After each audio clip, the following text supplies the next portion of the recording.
천천히입니다. 오늘 둘러보실 것도 많은데 이렇게 농업에 대한 가치와 비전에 대해서 함께 이렇게 나눌 수 있는 시간을 허락해 주셔서 감사드리고, 저는 일본에서 12년을 이렇게 공부했어요. 그 전에 이제 연암축산원예 전문대라고 하는, 그 전에는 이제 전주에 있는 농업계 고등학교를 졸업하고, 그 다음에 연암축산원예 전문대를 졸업한 다음에 일본에 갔다가 1992년도에 일본에 갔는데요. 갑자기 93년도에 여름철이 더워야 되잖아요. 근데 갑자기 추위가 왔어요. 그러니까 사람들은 시원하고 좋은데 여름철에 며칠 추위가 온 것 때문에 쌀 농사가 엉망이 되더라고요.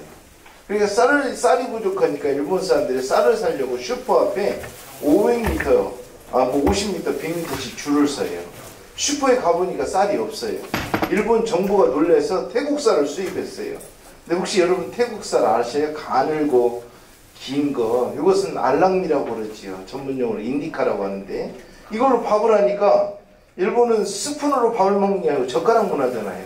젓가락으로 밥을 퍼니까 밥알이 쏙 다 빠져버려요. 어렵게 비싸게 구한 쌀을 못 먹고 다시 검은 봉투에다 싸서 버리는 것을 1993년에 일본에서 그걸 봤어요. 일본은 그것을 역사적 흉년으로 기록을 하고 있고요. 그걸 보고 농업이 정말 식량이 무기화된다는 게 이런 것이구나. 지금 우리는 피부로 이제 느끼기 시작했어요. 러시아하고 우크라이나하고 싸움이 벌어진 다음부터는 식량이 원활하게 유통이 되고 있지 않잖아요. 이런 걸 보면서 정말 우리 농업이 가지고 있는 가치들을 다시 한 번 더 생각하게 되는데, 저는 93년도에 그것을 보고 농업을 제대로 공부해야 되겠다 마음 먹고 다시 공부를 시작해서 일본 동경농업대학에서 공부를 해서 박사학위를 받고, 그 다음에 일본 연구소에 취직해서 유기농 자재를 개발하다가 귀농해서 현재 농사를 짓고 있는데 이와 같은 채소를 키우고 있어요. 올해 19년차 농사를 짓고 있어요. 농업의 현장에서 우리 농업을 바라볼 때 정말 가능성이 있는 산업이다 이런 생각이 들고요. 이것은 잎이 조그만하잖아요. 어린 잎이라고 하는 채소예요. 잎이 어리다 해서 어린 잎. 영어로는 베이비 리프라고 하죠. 그런데요, 제가 일본에 12년을 살면서 일본에 있는 슈퍼를 일주일에 한 번씩만 가도 1년이면 52번 이렇게 가잖아요. 50번 이상을 가잖아요. 적어도 10년 있으면 500번 이상을 갔을 거고, 적어도 12년을 있었으니까 600번 넘게 일본의 슈퍼에 갔는데 한 번도 제 눈에 이 채소가 눈에 들어오질 않았어요. 그때는 왜냐면 12년간 일본 유학하면서 한 번도 부모님께 경제적 지원을 받지 못해서 신문을 돌리거나 음식점을 배달하거나 음식을 배달하는 이런 일을 하면서 생활을 했거든요. 물론 중간에 많은 장학금도 받았지만요. 부모님의 경제적 지원 없이 하려다 보니까 분주하게 살았고, 건강하니까 이렇게 고급 샐러드에는 관심이 없었어요. 관심이 없다 보니까 12년 동안 약 600번 이상을 슈퍼에 갔는데도 이 채소가 눈에 들어오지 않더라고요. 그런데 귀농을 앞두고 제가 아기가 지금 넷인데요. 셋째 임신한 상태에서 귀농할 때 어떤 작물을 가지고 귀농을 해서 농사를 지어서 유통을 해서 처와 자식들을 먹여 살릴 수 있을까라는 이제 본격적인 고민을 하다 보니까 씨앗을 뿌려서 빨리 수확이 되면 친환경으로도 재배가 가능하니 그 생각을 드니까 야가 그때서 제 눈에 보인 거예요. 그래서 인터넷으로 막 서치를 했죠. 19년 전에. 그랬더니 이마트, 홈플러스, 롯데마트, 풀몬 어디에도 이 채소는 아직 입점되어 있지 않았던 것 같아요. 그 경기도의 한 농가가 막 시작할 쯤, 그래서 이제 이걸 가지고 저도 시작을 해서 일본 농가에서 근무를 하다가 주말에 가서 씨도 뿌려보고 씨앗 가지고 여러 실험을 하다가 이걸 가지고 19년 전에 우리나라에 들어와서 시작을 하게 된 거예요. 그런데 제가 오늘 우리 선생님이 드리고 싶은 것은, 오늘 여러 지금 농업 분야의 박람회로 다양한 농업이 지금 전시되어 있더라고. 한번 둘러보니까 오늘 내가 관심 갖지 않으면 보이지 않는다라는 거예요. 제가 12년 동안 일본에 있었지만 제가 먹고 살기 바쁘고 건강하기 때문에 고급 샐러드에 관심이 없다 보니까 안 들어왔던 거예요. 그런데 귀농을 앞두고 본격적인 고민을 하면서 관심을 가지니까 그때 제 눈에 이 채소가 들어와서 우리나라에 보급하게 되었고, 이것을 우리 진안이 우리나라의 나름 큰 생산단지로 만들어 놓게 된 거죠. 저는 그런 거 보면서 오늘도 제가 눈을 뜨고 있지만 저는 봉사라는 사실이죠. 여전히 관심 있는 거에만 눈이 가고 있다는 거. 오늘 여기 계신 우리 선생님들이 농업에 몸담고 있지만 농업이 얼마나 가능성이 있는지 그 세계를 한번 같이 들어가 봤으면 좋겠습니다. 우리가 좋아하는 곰탕과 설렁탕, 그 안에는 국수가 들어있어요. 국수가 언제부터 들어갔을까를 제 나름대로 찾아보니까 우리가 1970년도에 통일교가 나오잖아요. 그 전에는 우리가 굉장히 먹고 살기 힘들었던 나라잖아요. 여기 특히 우리 어르신도 계시는데 이런 우리 어르신들의 한 번 한 번의 고생이 있어서 우리가 한강의 기적을 이루고 그 빈민처럼 살았던 우리 민족들이 이렇게 이제 G7에도 들어갈 정도로 막강한 나라가 된 거잖아요. 일본을 따라잡았다는 얘기까지 지금 할 정도니까요. 그런데 1969년도에 우리가 먹을 것이 너무 힘드니까 쌀도 없고 하니까 우리나라 모든 음식점에 수요일과 토요일은 쌀밥을 팔지 말으라는 금지령이 내려졌다는 거예요. 수요일, 토요일 이 쌀을 못 팔면, 밥을 못 팔면 음식점이 장사할 수가 없잖아요. 그러니까 곰탕, 설렁탕 집에서 쌀 대신에 국수를 넣어가지고 팔기 시작했대요. 이것이 유래가 돼서 현재 우리가 곰탕, 설렁탕에 국수를 조금 포인트로 주고 있죠. 그래서 우리가 이 곰탕, 설렁탕을 먹을 때마다 우리 농업의 역사가 우리 민족의 발전을 이렇게 보여주는 사례다 이런 생각이 들어요. 근데 농업이 얼마나 가치 있는가를 좀 말씀을 드리려고요. 정말 식량의 위기 다가오면서 이제 먹거리에 대한 소중함이 인식되고 있는 거죠. 언제든지 우리는 저희 신용카드만 갖고 가면 슈퍼에서 원하는 모든 것을 살 수 있다 생각했어요. 그런데 진짜 식량을 우리가 먹을 수 있는 먹거리를 마음 놓고 과연 살 수 있을까? 이런 고민을 해보게 된 것은요. 아까 말씀드린 것처럼 1993년 제가 일본에서 유학할 때 여름철에 찾아온 단 며칠간의 추위 때문에 일본 역사에 대흉년이라는 기록으로 남기게 되고 일본 사람들은 그때 쌀을 살려고 엄청난 일을 겪는 거죠. 근데 이걸 찾아보니까 1970년대에 똑같은 일이 러시아에 있었고 1980년대에 우리나라에도 있었어요. 우리나라도 그때 식량이 부족해서 북한의 김일성이가 우리를 조롱했던 때라고 그래요. 그런데요, 지금부터 아주 오래전 전 세계를 리드했던 나라 중에 한 나라. 지금도 미국 의회에서 미국을 좌지우지하고 있는 나라. 인구 약 6, 700만 밖에 되지 않는 조그마한 나라. 강원도만한 땅덩어리밖에 되지 않는 나라. 이스라엘. 이스라엘이 지금도 4,000년 전에도 막강한 힘이 있었대요. 그런데 그렇게 잘 먹고 잘 살던 그들에게 농사가 또 잘 됐대요. 무려 7년 동안이나. 근데 지금은 농산물의 가공기술이 많이 발달됐어요. 심지어는 우주 식품까지 발달돼가지고 조그만 거 하나만 먹어도 우리가 배 안에서 포만감이 생기는 기술도 있고 한번 만들어 놓으면 몇 년 후에 먹어도 되는 농산물 가공기술이 발달돼 있지만 4,000년 전에는 가공이라는 기술이 전혀 발달되어 있지 않았지. 그래서 염에다가 저거거나 소금에 절이거나 여러 형태의 단순한 것밖에 없었죠. 그런데 7년 연속 풍년이 되니까 결국은 먹거리에 대한 소중함을 잃어버렸대요.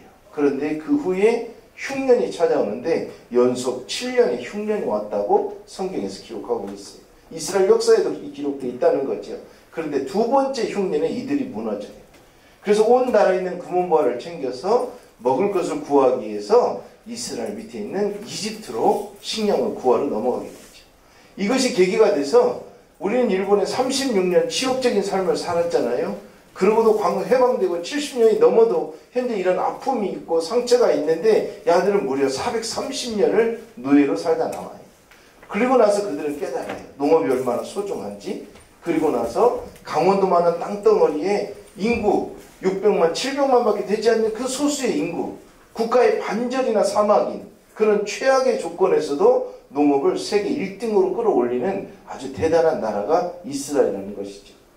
근데 우리나라는 식량 자급률이 어떻게 되는가 봤더니 우리나라는 여기 밑에 보시면 27%밖에 안 돼요. 이 식량이라고 하는 거 여기서 말하는 곡물로 볼게요. 우리나라 주식, 쌀, 보리, 콩, 옥수수, 수수, 이런 밀가루 이런 것들 봤을 때 우리는 27% 자급률이에요. 그러면 73% 이상 외국에서 우리가 가져오는데 다른 선진국들을 보면 자기들 먹을 건 다 확보하고 있다는 거죠.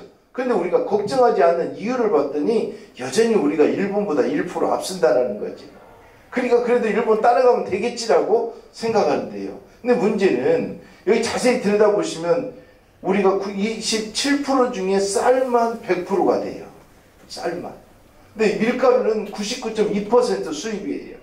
우리나라에 뚜레쥬르 1,500개, 파리바게뜨 3,300개, 밀가루 공장, 과자 공장 여러 개 합치면 수만 개에서 쏟아지는 밀가루 99.2%나 수입에 의존하고 있다는 거죠. 근데 이제 여기에서 일본은 26%인데 우리는 27%니까 1% 앞서지 않느냐. 그런데 알아보니까 일본은 해외 농업이 발달돼 있대요. 해외 농업은 저쪽 이제 브라질부터 해서 캄보디아, 베트남 이런 외국에다가 일본 사람들이 농사질 수 있는 땅을 엄청나게 확보했는데 그 땅의 면적이 일본에서 생산할 수 있는 저 26% 되는 그 면적의 무려 3배를 가지고 있대요. 그 3배를 여기다 더하면 일본은 식량 자급률이 104%까지 올라가요. 우리나라는 해외 농업이 어떻게 돼 있냐? 우리는 다 실패했어요. 왜냐면 우리는 일본하고 비교할 수가 없었잖아요. 일본은 우리를 침략하면서도 해외를 꿈을 꾸었고 그러면서도 우리가 해방돼서 막 발걸음 한 발 한 발 뛸 때 걔들은 해외로 쭉쭉 뻗어나갔기 때문에 근데 우리는 불과 몇 년 전에 시도했다 실패한 사례들이 너무 많아요. 앞으로는 우리도 진출해야 된다고 생각을 하는데요.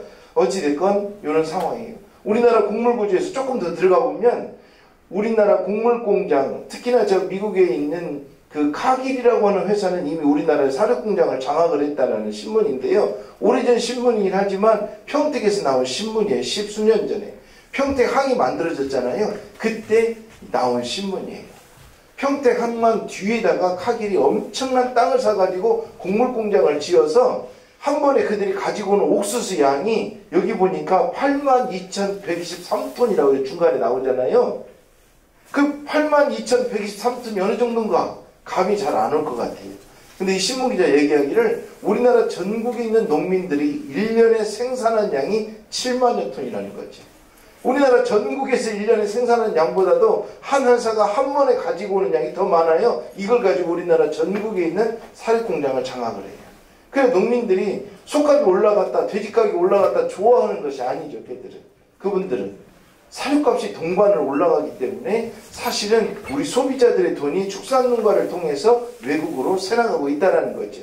그래서 더더욱 이런 사료의 부분도 해외에서 우리가 직접 컨트롤할 수 있는 해외 농업이 필요하다. 여기에는 우리 젊은이들이 귀농이라는 것이 농업이라는 것이 꼭 국내에서만 해야 될 필요는 없다라는 거죠. 농업이라는 뜻은 그래서 해외로도 쭉쭉 뻗어나갈 수 있는 국가에서 그래서 이제는 자꾸 농촌으로만 사람을 보내려는 게 아니라 좀 시야를 넓힐 필요가 있다 이런 생각을 가져보게 되는 거예요.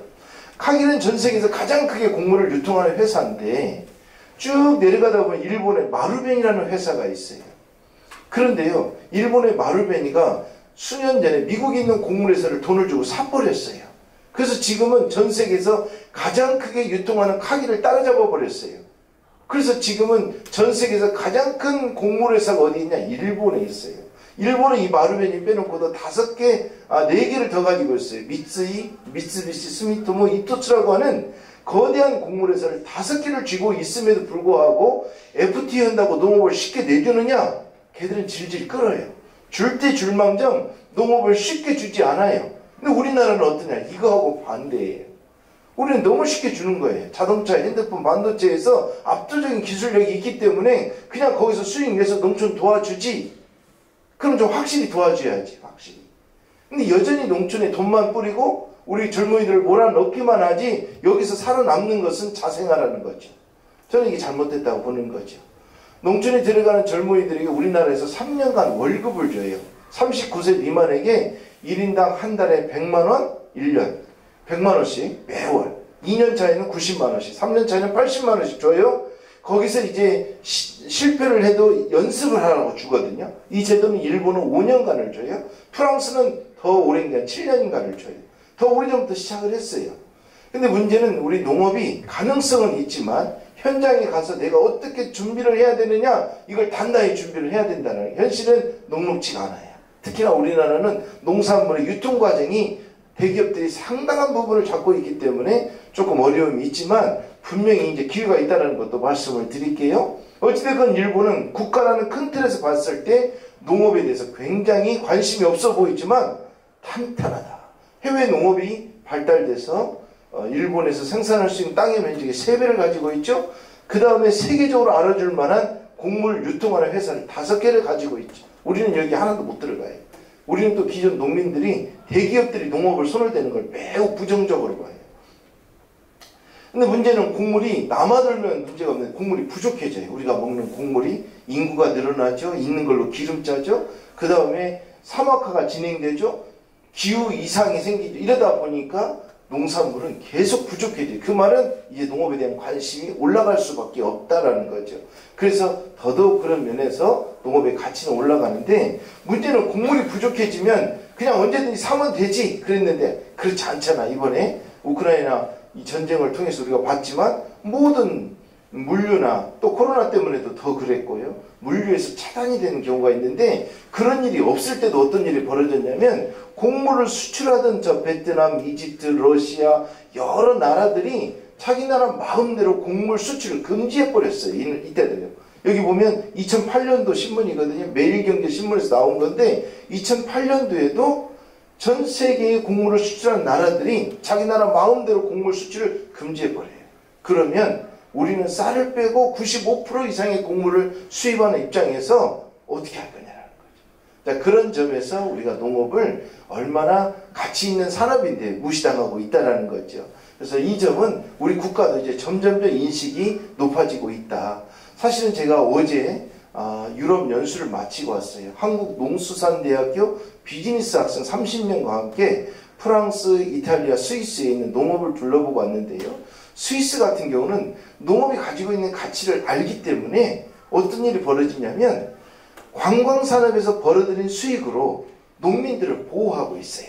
그 대신 농민들은 소를 방목을 하는데 그 경관을 아주 깨끗하게 관리를 해요. 그러면 그 사람들이 1년에 수익이 1억이라면 약 7천만 원에 가까운 돈을 국가에서 대줘버린 거예요. 그 대신 경관을 깨끗하게 관리해야 되고 소를 25일 이상 방목을 해야 되는 의무가 있는 거죠. 그러니까 이제 이런 여러 가지 형태로 농민들을 돕고 있는데 우리는 아직 좀 걸음마 단계인데요. 충분히 이제 농업의 가치가 올라갈 것이다 이런 생각이 들고요. 현재 우리가 1년이면 농산물로 한 19조 원 정도의 적자를 보고 있어요. 19조 원을 저희 진안군 예산으로 바꿔보니까 한 40년 이상의 진안군 예산이 저희 진안군 한 2만 5천 명 되는데 1년 예산이 지금 좀 더 되는데 없어져 버린 거죠. 농업 부분으로. 그럼 우리가 농업을 과연 포기해야 되는가? 실은 농업을 잘 나가던 나라가 있는데 농업을 별로 이렇게 중요시 다루지 않았던 나라가 있어요. 그 나라에는 지금도 세계적인 쌀 연구소가 있는 나라고요. 1년에 쌀을 심으면 3번 수확이 가능해요. 세계에 쌀 종자 뱅크가 있는 나라예요. 그게 어디냐면 필리핀이래요. 1년에 쌀을 3번이나 수확하니까 우리보다 얼마나 잘 먹고 잘 살았겠어요. 1970년대만 해도. 그런데 페르난도 마르코스라고 하는 독재자가 나타나면서 농업을 완전히 무시하고 돌아보질 않아요. 그래서 쌀을 수출하던 최대의 수출국이 지금은 쌀을 최대로 수입하는 나라로 전락돼 버렸어요. 농업 기술도 엉망이고요. 그래서 그때 그 사람이 자서전에 글을 남겨요. 페르난도 마르코스가 독재를 마치고 10수년간 정치를 마치고 기록을 하는데 농업은 농민들끼리 그냥 알아서라고 해놓은 산업이 아니구나. 국가에서 전적으로 케어하지 않으면 안 되는 게 농업이구나 라고 후회를 하는 거죠. 그리고 시간이 수십 년이 지나고 지금은 페르난도 마르코스의 아들이 다시 대통령에 도전했죠. 아까 말씀드린 이스라엘, 우리나라 강원도만한 땅덩어리, 국가의 반절이 사막이고 자원도 없는 나라에서 엄청난 농업의 수익을 내는 것은 농업이 가능성이 있다고 보기 때문에 그런 거죠. 12년간 제가 일본에 있으면서 어린이집이라고 하는 채소를 볼 수 없었던 것은 관심이 없었기 때문에 그래요. 오늘 여기 오신 우리 선생님들이 농업에 대한 관심이 점점 깊어질수록 새로운 게 저는 보일 거라 이런 생각이 들어요. 여기는 서울대학교 대학원을 대상으로 강의를 했어요. 이 어르신이. 미국에 있는 로저스 홀딩스의 대표이사인데요. 지금 로저스 홀딩스 대표이사. 오래전에 저랑 같이 일본에서 그 연수했던 교수님이 전화가 왔어요. 전 박사 축하해달라고. 그래서 전화를 받았더니 교수님이 웃음이 끊지질 않아요. 왜 그런가 했더니 자기 아들이 수능 만점을 받았다는 거예요. 세상에 우리나라에서 그 어려운 수능에 만점짜리가 나오더라고요. 그 친구 어디 갔냐? 서울대 경영학과를 갔어요. 그런데 서울대 경영학과 중에서도 4년을 졸업한 친구들이 여기에 앉아있는 거죠. 그 후에 대학원 코스에. 그러니 초초 엘리트 아니겠어요? 얘들을 앉혀놓고 이분이 오셔 강의를 하는 거예요. 여러분, 오늘 여러분에게 제가 돈 버는 방법 한 수 알려주겠습니다. 그랬더니 이 초엘리트 이분들이 당나귀가 돼가지고 도대체 이 유명한 사람 입에서 무슨 말이 나올까, 어떤 분야에 투자를 해야 돈이 될까 이러고 있는데 이분이 나와 선다 소리가, 여러분 돈 벌려면 지금 당장 과를 바꾸세요. 무슨 과래요? 농대로 가라는 거죠. 이게 이분들은 믿어지지가 않는 거죠. 자기들이 수능 만점 맞아가지고 만점에 가까울 정도로 최고의 점수로 해서 어깨에 힘주고 당당히 서울대 경영과에 갔는데, 서울대 저 구석에나 있는 농대로 과를 옮기라니까 그것도 자기들이 존경하는 그 인물. 그러면서 얘기하는 거죠. 앞으로 돈이 되는 산업은 농업이라. 조금 전에 보니까 슈가월드라고 하는 그 뛰어난 유튜버가 와서 농업을 강의하더라고요. 이제는 농업 분야가 엄청난 부의 창출을 일으킬 거라는 거죠. 우리가 그동안 가난했던 나라가 세계에 이렇게 G7에 들어갈 정도로 막강한 나라가 된 것은 자동차, 핸드폰, 반도체, 조선업 무시할 수가 없죠. 이것이 이끌어왔잖아요. 근데 우리가 반도체 기술이 없을 때 일본 같은 데 연수 가가지고 삼성에서 다 발걸음으로 하나하나 그 사이즈를 재서 나왔다는 거예요. 그 걔들이 기술 줘봤자 원천 기술 주도 않잖아요. 조금 많은 거 이런 거 하나 주면 우리가 그걸 기본으로 해서 진짜 코피나게 연구해서 삼성맨들이 어찌 보면 반도체를 세계 1등으로 끌어올렸잖아요. 그런데요, 일본의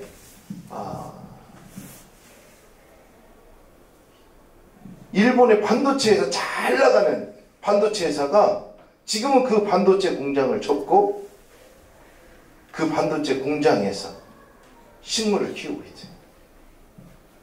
도저히 삼성 때문에 반도체 할 수가 없다. 내부의 판단이 있으니까, 그러면 새로운 돈이 되는 산업이 무엇일까 찾다 보니까 그 반도체 공장에서 지금 식물 공장을 하고 이것을 가지고 샐러드를 만들어서 일본 전국에 있는 편의점에 공급하고 있다는 것이죠. 이 사람은 돼지를 가지고도 엄청난 수익을 내는데 자기는 삼성보다도 오히려 돈을 더 마진율이 높다라고 이렇게도 말을 하더라고요. 농업이 우리가 알지 못하는 곳에서 엄청난 수익을 창출하고 있다는 거죠. 우리가 자동차, 핸드폰, 반도체 팔아서 1년에 3만 달러 달성하고 있어요. 이것도 엄청나죠. 그런데 덴마크라는 나라, 우리 국가에 반도 안 되는 저 조그마한 나라는 6만 달러 달성하는데 그 원인이 뭘까? 우리는 자동차, 핸드폰, 반도체, 조선업이라면 야들은 축산업이라는 거죠. 여기는 돼지고기라는 거죠. 우리는 돼지를 잡으면 돼지고기만 가지고 유통하고 돼지고기를 어떻게 가공해서 팔 건가 이런 고민을 하죠. 근데 얘들은 그 차원을 넘어서 가지고 돼지를 잡아 가지고 돼지 털을 가지고 이렇게 때밀이를 만들어 팔아요. 이게 우리나라 올리브영에서 하나에 18,000원씩 판매되고 있어요. 이게 돼지 털이에요. 이걸로 하면 너무 부드럽지도 않고 너무 딱딱하지도 않고 좋다라는 거죠. 그랬더니 중국에서 짝퉁을 만들어서 우리나라에 수출하고 있는 것 같아요. 저는 여기서 볼 때 이 구두 닦기 솔도 이렇게 만들어내요. 이걸 올리브영에서 하나에 18,000원씩 판매하고 있어요. 14,000원이에요. 14,000원. 저는 이 발상이라는 거죠. 우리는 저걸 돼지를 잡으면 쓰레기를 보고 저 돼지털은 어떻게 처분할 건가 고민인데 야들은 저 버려지는 저걸 가지고도 하려고 해요. 심지어는 돼지 발톱이 똥오줌에, 옛날에는 우리가 돼지 키울 때 똥오줌에 잠겨 있잖아요. 그런데 거기에 오랫동안 있는데도 변질이 되지 않는 걸 보고 그걸 꼭 버려지는 걸 가지고 고급 여성 브로치를 만들어 판매하고 있다는 거죠. 저는 이런 사고 발상이 우리 농업에 엄청난 부가가치를 창출할 수 있다. 그래서 농업은 단순히 그냥 오이 농사, 토마토 농사 뭐 이런 것만이 농업이 아니라 다양한 농업이 있다는 거 좀 나가서 보여드릴게요. 여러분, 세상에서 가장 비싼 달걀 하면 얼마짜리가 있을 것 같아요? 세상에서 가장 비싼 달걀 하나의 값어치예요. 예, 최하 6억에서 더 세게 잡아볼게요. 달걀 하나가 이런 게 있다고 과연 믿어질까요? 이거 제가 말씀드리면 다 뻥이죠. 근데 우리 농업 분야의 최고의 신문 농민신문사에서 얘기하기를 2018년 9월 11일 날 나온 신문이에요. 달걀 한 개가 최하 6억에서 30억이더라. 이것은 약으로 쓰는 달걀 연구 단계이긴 하지만 일본에 있는 모 제약회사가 연구 단계에서 보도가 된 거예요. 사람이 살아가면서 걸리지 말아야 될 여러 병 중에 이 암을 치료하거나 이런 이 병을 치료하는 특수한 단백질이 휴먼 인터페론 베타라고 하는 물질인데 그거의 유전자를 잘라가지고 이 달걀에다 집어넣었더니 유전자가 늘어나요. 거기서 뽑아가지고 약으로 쓰는 값어치가 무려 6억에서 30억이더라는 거죠. 농업이라는 것이 이렇게 엄청난 일을 해내고 있다라는 거. 이제 그렇다면 꿈같은 얘기지요. 근데 저는 실전에서 농사를 지고 있어서 저희 농장 이야기를 좀 들으려고. 실전은 녹록지가 않아요. 농업이 엄청난 부가가치를 창출할 수 있지만 결론은 내가 농사를 지면 이걸로 경제적 이득을 창출해야 되는데 이게 어려움이 있더라고요. 그래서 이 어려움을 인식하고 들어오셔야 된다. 그러기 위해서는 내가 투자할 때 굉장히 조심해서 특히나 우리 청년들에게는 국가에서 막대하게 지원을 해주고 있어요. 근데 그 투자할 때 어떤 분야에 어떻게 투자를 해야 되느냐. 그래서 먼저는 저는 농업은 엄청난 가능성이 있는 산업인데 너무 쉽게 잘못 들어갔다가는 쉽게 망할 수가 있어요. 왜냐하면 유통을 우리는 대기업 구조가 잡고 있기 때문에 여기에서 어떻게 우리가 틈새를 이겨내야 되느냐. 두 번째는 농업이라는 것이 단순히 아까 말씀드린 것처럼 쌀 농사, 토마토, 오이 이런 농사만이 농업이 아니라 기존의 농민들이 농사진 것을 내가 그걸 가지고 가공을 해서 유통하는 것도 농업이고 또 그 다음에는 누군가가 이렇게 체험할 수 있는 거 이것은 3차 산업이라고 그러잖아요. 6차에서 다음 설명해 줄게요. 6차 산업에서. 그래서 농업이라는 큰 틀 한번 생각을 해보시고요. 저희 농장은 1차, 2차, 3차까지 6차를 전체적으로 한번 하고 있습니다. 잠깐 말씀을 드리면 제가 이 어린 채소를 국내에 가지고 들어왔고요. 들어올 때 돈이 하나도 없었어요. 12년간 다 그냥 제가 아르바이트 하면서 장학금 받아서 유학하다 보니까 들어올 때 제 수중에 딱 800만 원밖에 없었어요. 중고 트럭 500만 원 주고 하나 사니까 300만 원 남더라고요. 그걸 가지고 이 하우스를 빌리려고 하니까 돈이 모자라요. 그래서 가까운 농협에 가서 1000만 원 마이너스 통장 만들어서 빌려달라고 했더니 안 빌려주더라고요. 한국에서 직장 생활한 경험도 없어가지고 신용이 빵점 나왔어요. 그래서 그때만 해도 보증인 제도가 있어서 보증인을 세워가지고 1000만 원 대출 받아서 이 비닐하우스를 빌려가지고 이렇게 이제 농사짓기 시작한 거예요. 조그마한 채소를 심어서 직접 유통을 해가지고 점점 거래처를 늘려나가면서 지난해 이렇게 여러 농장을 만들게 된 거죠. 지금 이렇게 조그마한 새싹이라는 것도 이런 기계에서 키워내기도 하고요. 그래서 1차 농산물을 생산을 해가지고 이것을 1차로 그대로 유통도 하고 가공도 하고 그 다음에 서비스업도 하는데 여기서 잠깐 설명을 드리면 이게 농림부에서 만들어낸 그 표인데요. 6차 산업이라고 그래요. 예를 들면 알밤이 있어요. 여기 저 끝에 있는 알밤이요.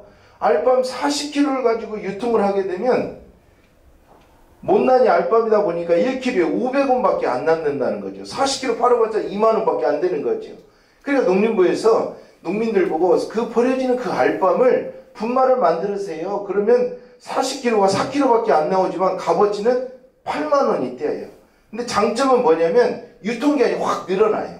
부피가 팍 줄어들어요. 그러니까 또 메리트가 있는 거죠. 그 다음에는 분말만 가지고 하지 말고 또 묵을 만들 수 있는 사람은 묵을 만들어 보세요. 그러면 저 4kg 분말 가지고 묵을 만들면 묵이 48개가 나온대요. 그러면은 한 개당 한 모당 3,500원씩을 받을 수 있으니까 16만 8천원이 나옵니다 라고 농림부가 말하면서 여기에 필요한 시설을 국가가 전적으로 지원하겠습니다. 그 현재 각 시군에 있는 기술센터에 다양한 농산물 가공하는 시설들이 들어가 있어요. 구태여 내가 모든 가공 공장을 갖고 있지 않아도 되고 기계를 갖고 있지 않아도 가능하게 점점점 만들어 나가고 있는 거죠. 그러면 저기 1차 농업, 알밤 농사만 농업이 아니다라는 거죠. 두 번째 있는 분말을 만드는 것도 농업이고 세 번째 이 묵을 만들어 판매하는 것도 농업인데 여기서 하나를 더 나가면 어떤 일이 벌어지냐. 묵을 묵으로 팔면 3,500원이 하나가요. 그런데요, 이걸 가지고 체험학습을 하게 되면 어떻게 되느냐? 묵 하나가 3만 원이 돼요. 왜냐하면 묵을 가지고 체험학습을 하게 되면 1인당 10,000원씩을 받을 수 있는데 묵 하나 가지고 적어도 3명을 할 수가 있거든요. 그러면 1인당 10,000원씩 3만 원이 되면 묵 하나가 3만 원 곱하기 48개를 하게 되면 144만 원이 된다. 그러면 저 끝털이 있는 2만 원짜리, 8만 원짜리, 16만 8천 원짜리, 144만 원짜리, 여기에서 지리적으로 예를 들면 젊은 사람이 내가 귀농할 때 아버지가 땅을 수만 평을 가지고 있어요. 그럼 그 사람은 저 1차만 해도 충분히 먹고 살아요. 아버지가 다 세팅을 해놨기 때문에. 그런데 이제 청년들이 창업할 때 땅도 없고 아무것도 없는데 가서 맨 땅에 헤딩한다? 가능성은 있지만 엄청난 고생을 해야 되는 거죠. 그런 사람들은 오히려 두 번째로 바로 2차로 가도 되고 바로 3차로 가도 되는 거죠. 예를 들면 일본에 모쿠모쿠라고 하는 농장이 있어요. 저 오사카 밑에. 여기는 농협에 근무하던 젊은이 2명이 회사를 때려치고 나와서 소세지 만들기 체험학습을 시작을 했어요. 50년 전에. 그런데 사람들이 다 바보라고 놀린 거죠. 아니 괜찮은 직장 놔두고 뭐 한다냐? 그런데요, 처음에는 소세지 만들기 체험하니까 생소하니까 사람들이 오지 않았는데 한 50년이 지난 지금은 1년에 50만 명 이상이 체험학습하러 와요. 50만 명. 1년 매출이 680억이 넘었더라고요. 지금은. 도시락 사업도 하고요. 반찬 가게도 하고 있고요. 그래서 이 회사 하나 때문에 인근에 있는 농민들이 상당한 효과를 보고 있어요. 여기 외에도 이 6차 산업을 통해서 매출을 올리는 농가들이 여러 농가가 있어요. 그래서 이런 분야가 농업이다 이렇게 말씀을 좀 드리고 싶고요. 저희도 이제 좀 지역에서 이 어린잎을 가지고 농가들을 보급을 시키고 수매에서 팔아주는 일을 하다 보니까 이 원물이 너무 많이 남아돌아요. 버리게 되고, 또 하나는 더 많은 농민에게 보급을 시켜가지고 팔아주고 싶은 꿈이 있는데 유통에서 늘 부딪히는 거죠. 그 신선한 것이기 때문에 며칠 못 가고, 그래서 가공품을 좀 만들어야 되겠다라는 생각을 해서 뭐 어떤 걸 가공할까 고민하다가 이런 걸 한번 생각해 봤어요. 여러분 잼 하면 어떤 잼이 떠올라요? 딸기 뭐 이런 거죠, 그렇죠? 근데 여기 있는 이분은 생강으로 잼을 만들어요. 마늘로 잼을 만들어요. 양파로 잼을 만들어요. 야채잼 전문가예요. 일본 푸켓에 있는 분을 저희가 비행기 값을 드리고 하루 수당을 줘서 모시고 와서 저희 농장에서 이와 같은 잼 만들기를 했던 거죠. 그래서 우리나라 최초로 꾹 짜서 먹는 잼을 만들어서 출시했다가 결국은 지금 접었어요. 결국은 아이디어보다 중요한 것은 이제 팔로더라고요. 지금은 이제 다양한 걸 개발해서 하고 있는데 이 다음부터 보여드리고요. 저희 농장에서는 3차 산업으로 이와 같이 쌀로 만든 케이크에 저희가 농사진 채소를 올려서 체험학습을 하고 있고요. 어른들도 오시기도 하고 이런 어린 친구들이 와서 하기도 하고요. 유치원생도 오기도 하고 초등학생들이 와서 진로교육도 하고 있고 일반인도 대학생도 여러 이렇게 오고 하고 있습니다. 그다음에 또 하나는 저희가 이제 지역에 있는 농산물을 어떻게 유통할까 고민하다가 서울에다가 이와 같이 샌드위치 가게를 내봤어요. 그럼 주변에 농사진 농민들의 농산물을 팔아줄 수도 있겠다 해서 시도한 게 이와 같은 샌드위치 샐러드가 10수년 전에 했죠. 을지로 3가 12번 출구에다. 잘 되진 않았지만. 그 다음에 또 하나는 유명한 카레집을 또 하게 된 거죠. 왜냐하면 지역에 있는 농민들의 농산물을 팔아주려고 아까 그 음식점을 해서 저희가 실패 본 것을 경험으로 조금 더 음식 사업을 제대로만 배우면 지역에 엄청난 기여를 하겠더라고요. 그래서 전 백종원 같은 분이 우리 농산물하고 좀 연결만 되면 엄청난 일을 할 수 있겠다 이런 생각을 해보거든요. 그래서 유명한 카레 전문점이 서울에 홍대에 있길래 그걸 우리 전주에다가 무려 3억을 투자해서 가게를 오픈했어요. 근데 잘 나가다가 갑자기 일본에서 2011년도에 방사능이 터지면서 카레 원료가 안 들어와서 카레 가게를 접어야만 됐어요. 근데 카레가 원료가 이제 들어와서 그래도 어느 정도 잘 되어 가는데 이 원료 조달에 있어서 굉장히 이 불합리한 가격 때문에 고민하다가 저희 가게로 바꿔가지고 유지를 쭉 하다가요. 제법 이게 잘 돼서 대출을 좀 많이 받아가지고 저희가 전국 프랜차이즈를 시도하게 됐어요. 서울에 4개, 동대문, 잠실, 이수, 홍대, 대전에 둔산, 은행, 여기 수원이 아니라 천안에 불닭, 이렇게 해서 가게를 밀어붙였죠. 이 가게가 100개만 나가면 우리 진안군에 나오는 친환경쌀 400톤을 제가 다 수매할 수가 있겠더라고요. 그래서 이 가게를 20개까지만 밀고 나가면 자동으로 가게가 늘어날 거라는 생각을 가지고 한 10개까지 이렇게 밀어붙였죠. 그리고 우리 진안에 최초로 제가 양파 장목반을 만들었어요. 그분들이 생산하면 전량 수매해서 팔아주려고. 그래서 이 내용이 청와대에 보고가 됐어요. 그리고 우리나라 6차 산업 저희가 대한민국 1등을 하게 된 거죠. 그런데요, 이게 모든 사업이 만만치가 않더라고요. 진행하다 보니까 에러도 있었고요. 지금은 이와 같은 카레를 개발하게 됐어요. 이런 식으로 집에서도 먹을 수 있는 카레를 개발해 가지고 지금은 이렇게도 지금 생산하고 있고요. 이것은 다음 달에 출시되는 제품이에요. 우리가 볶음밥 하면 쌀을 떠올리잖아요. 근데 여기에는 쌀이 한 톨도 들어가 있지 않아요. 볶음밥인데 어떻게 쌀이 안 들어갈 수 있을까라는 거죠. 그 우리 농업은 이런 점에서 굉장히 메리트가 있다라는 거죠. 예를 들면 커리플라워라고 들어보셨나요? 브로콜리의 친구인데, 예, 브로콜리 친구.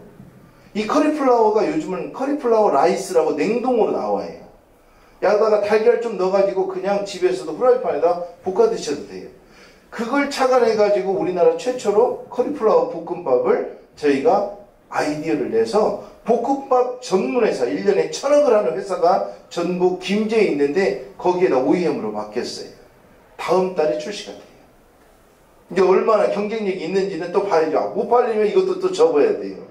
이번에는 한번 여기다 또 걸어보려고 승부수를요. 이것을 만들게 착안한 것은 첫째는 2가지. 하나는 제 배 나온 걸 집어넣으려는 거.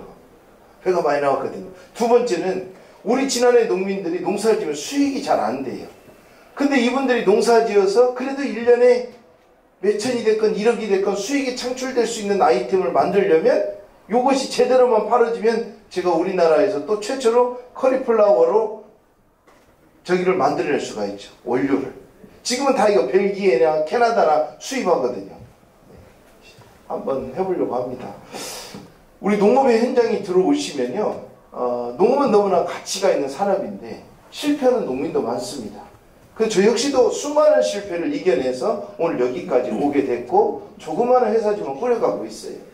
제가 농업하는 분들에게는 꼭 이런 말씀을 드리고 싶어요. 이 노라는 단어, 실패할 때 그때 우리가 이것만 한번 뒤집어 보자라는 거죠. 노라는 단어를 하나만 뒤집어 보니 되는데 실제 이렇게 해서 성공한 사례들이 참 많아요. 일본의 아오모리라고 하는 지역은 1991년도에 엄청난 거기는 사과 산지거든요. 근데 1991년도에 사과 농사가 너무나 잘 됐대요. 따서 팔기만 하면 돈이 되는데 갑자기 태풍이 와요. 그것도 시속 300km에 가까운 태풍이 와요. 사과 90%가 땅에 떨어졌다는 거죠. 사과 90%. 그 다 농민들이 좌절하고 있는데 그때 어느 농민이 생각을 한 거예요. 땅에 떨어진 90%를 바라보지 않고 붙어있는 10%의 사과를 바라보고 생각을 달리한 거죠. 남들은 떨어진 사과를 보고 힘들어하는데 이 사람은 그 힘든 걸 이겨내면서 야, 저 강력한 태풍에도 떨어지지 않는 너는 합격이야 라고 해서 스티커를 일일이 합격이라고 붙여요. 그리고 나서 말하기를 우리 이 합격 사과를 먹으면 수능에도 합격한다. 이렇게 해놓고 가격을 10배를 올렸대요. 팔렸을까요? 안 팔렸을까요? 순식간에.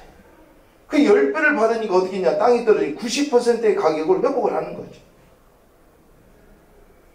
그리고 나서 회복을 하고 밭에 갔더니 90%의 사과가 땅에 떨어져 있대. 주웠어요. 뭘 만들 수 있을까요? 잼도 만들 수 있고요. 사과 말랭이도 만들 수 있고요. 그랬더니 보너스가 대단한 거죠. 우리 농업 분야에는 이런 일들이 너무나 많이 있어요. 우리 진안하면 대한민국 홍삼 특구예요. 홍삼이 진안이 1등이에요. 진안군 옆에가 금산이에요. 금산은 인삼으로 우리나라 1등이에요. 근데 우리 진안에 홍삼하면 맨 이런 제품이에요. 농축액이나 파우치나 저런 것들만 나와요. 그래서 제가 이걸 어떻게 진안군의 홍삼을 홍보할까 고민하다가 카레처럼 레토르트에다가 넣어서 이걸 가지고 만들면 어떨까 고민하다가 우리나라 최초로 홍삼 삼계탕을 개발했어요. 그래서 이거 그냥 1년 동안 상온에다 놔놔도 아무런 문제가 없어요. 그래서 그냥 끓는 물에 퐁당 담궜다가 10분만 있다 꺼내 드시면 삼계탕이에요. 그런데 홍삼을 넣으니까 기름기가 없어져요. 칼로리가 떨어져요. 저도 거기까지 처음에 예상하지 못했는데 그런 일이 벌어지더라고요. 우리가 농업 분야는 이렇게 무궁무진한 일들이 벌어질 수 있는 분야다 이런 생각이 들어요. 이제 곧 마무리 짓고 질의 응답하는 시간을 갖도록 그렇게 하겠습니다. 우리는 오래 살아야 90년, 100년을 살잖아요. 그런데 이런 나무는 300년, 500년을 살아요. 근데 이 나무는 저 밑에 분갈이를 하지 않으면, 화분을 갈아주지 않으면 길어야 5년, 7년이면 죽어요. 뿌리를 하도 많이 뻗어가지고 죽어요. 그런데 이 소나무를 키우고 있는 제주도에 생각하는 정원, 성범영 원장님이라고 계시는데 그분이 저에게 이걸 선물로 주셨어요. 분재는 앞으로 보나 뒤로 보나 옆으로 보나 잘 이렇게 정면으로 보이면 이 분재 값어치가 어마어마해요. 야가 1억짜리예요. 근데 이걸 저에게 그림으로만 선물 주셨어요. 실물은 안 주시고요. 이 원장님 제가 존경하는 멘토예요. 우리 신지식인 선배님이시고 이걸로 저에게 선물 주면서 말씀하시는 거예요. 야가 너보다 훨씬 오래 산다고. 근데 어떻게 해야 되느냐? 한 가지 조건이 있다는 거예요. 3년에 한 번씩 뿌리를 과감하게 잘라가지고 흙을 갈아줘야 된다는 거예요. 흙 갈아주면서 뿌리를 잘라야만 된다는 거지. 뿌리를 자를 때는 얼마나 아플까요? 뿌리가 잘리는 그 부위는 얼마나 아플까요? 그런데 그 아픔이 없이는 야는 오래 살 수 없다는 거예요. 잘리는 그 부위에서 새로운 뿌리가 나오기 때문에 그 근무를 통해서 야가 젊어진다는 거죠. 그러면서 저에게 돈 벌었다고, 박사학위 있다고, 남이 좀 알아준다고 너무 어깨에 힘주지 말아라. 내려놓는 연습을 하라.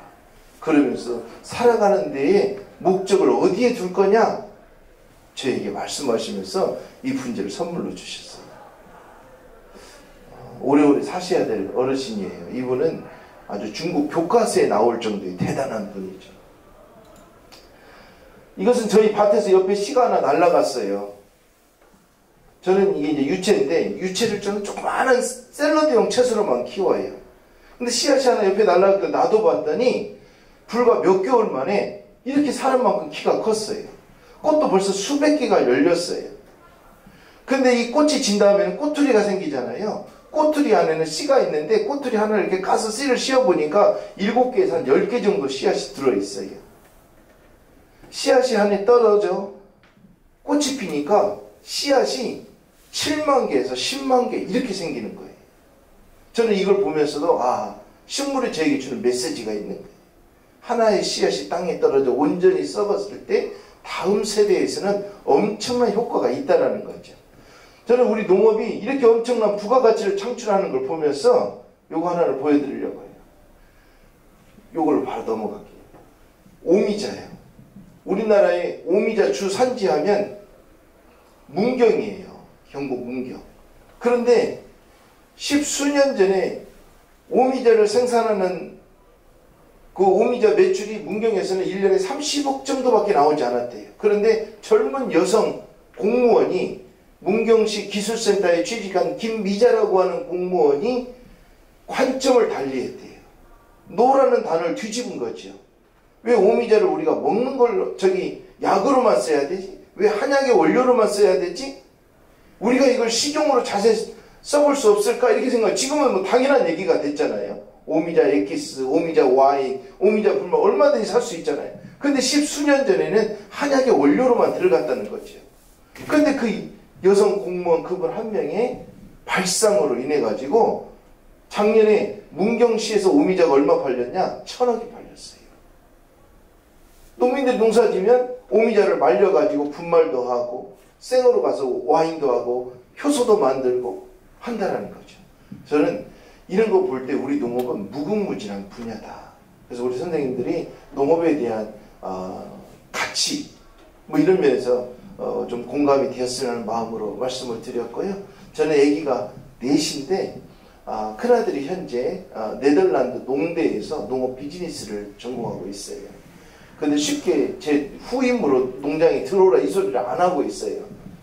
왜냐하면 아까도 말씀드린 것처럼 우리 농민들의 가장 문제가 뭐냐면 농사를 지으면 팔로의 문제예요. 김제에 가면 파프리카로 200억을 하는 농가가 있어요. 그 조직이죠. 그런데 일본 애들은 그걸 갖다가 스티커만 붙여가지고 지네 브랜드로 빨아먹고 있어요. 스위스는 인삼 한 뿌리 나오지 않아요? 그런데 전 세계 인삼을 가장 많이 유통해요. 사포닌 추출 노하우를 가지고 있어요. 우리나라에서도 이걸 알아요. 그래서 우리 전주에 왔던 농촌진흥청이라고 있어요. 진흥청에 수많은 박사들이 밤잠 안 자고 연구해서 특허를 내요. 농업 분야에 가능성이 있는 분야. 그래서 2년 전에는 농업 분야에서 새싹 보리를 가지고 기가 막힌 특허들을 만들어냈어요. 이런 특허들 중에 쓸모있는 특허를 한국실용화재단이라고 있어요. 여기에서 그걸 갖다가 농민들에게 또는 농업을 하고자 하는 사람들에게 이 특허를 줘요. 예를 들면 우리 같으면 서울대나 연세대 고대에서 나온 특허를 우리가 갖다 쓸 수도 있어요. 그런데 가져옴과 동시에 돈을 지불해야 돼요. 근데 국가기관에서 하는 이 실용화재단에서 나온 특허는 우리가 먼저 쓰고 돈을 못 벌면 안 내도 돼요.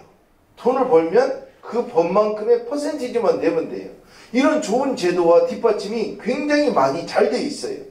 근데 우리들이 그걸 잘 활용하지 못하고 있는 거죠. 그래서 좋은 제도와 국가에서 엄청나게 지원하고 있는데 이게 지금 잘 연결이 되지 않았기 때문에 어려움도 있는데 이와 같은 박람회를 통해서 더 많은 농업의 정보를 접해보시고 농업이 얼마나 가치가 있고 가능성이 있는지를 우리가 공감하면서 여러분들의 진로에 조금이나마 도움이 되었으면 하는 마음으로 오늘 말씀을 드렸습니다. 질문 있으면 질문 받도록 그렇게 하겠습니다.